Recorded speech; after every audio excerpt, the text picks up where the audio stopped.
بسم الله الرحمن الرحيم عم يتساءلون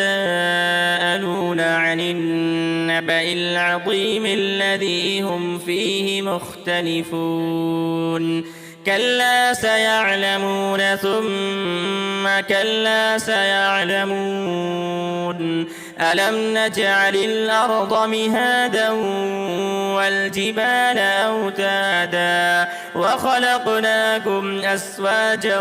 وجعلنا نومكم سباتا وجعلنا الليل لباسا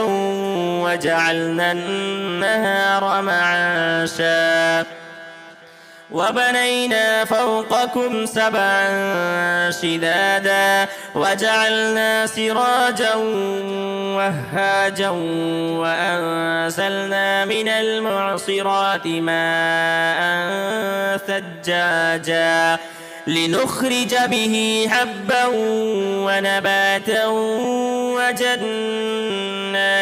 ألفافا إن يوم الفصل كان ميقاتا يوم ينفخ في الصور فتأتون أفواجا وفتحت السماء فكانت أبوابا وسيرت الجبال فكانت سرابا إن جهنم كانت مرصادا للطاغين مآبا لابثين فيها أحقابا لا يذوقون فيها بردا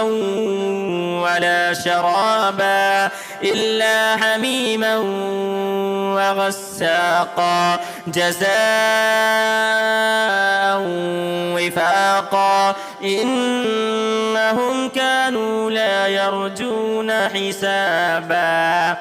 وكذبوا بآياتنا كذابا وكل شيء أحصيناه كتابا فذوقوا فلن نزيدكم إلا عذابا إن للمتقين مفازا حدائق وأعنابا وكواعب أترابا وكأسا دهاقا لا يسمعون فيها لغوا ولا كذابا جزاء من ربك عطاء حسابا رب السماوات والأرض وما بينهما الرحمن لا يملكون منه خطابا يوم يقوم الروح والملائكة صفا لا يتكلمون إلا من أذن له الرحمن وقال صوابا ذلك اليوم الحق فمن شاء اتخذ إلى ربه مآبا إنا أنذرناكم عذابا قريبا يوم ينظر المرء ما قدمت يداه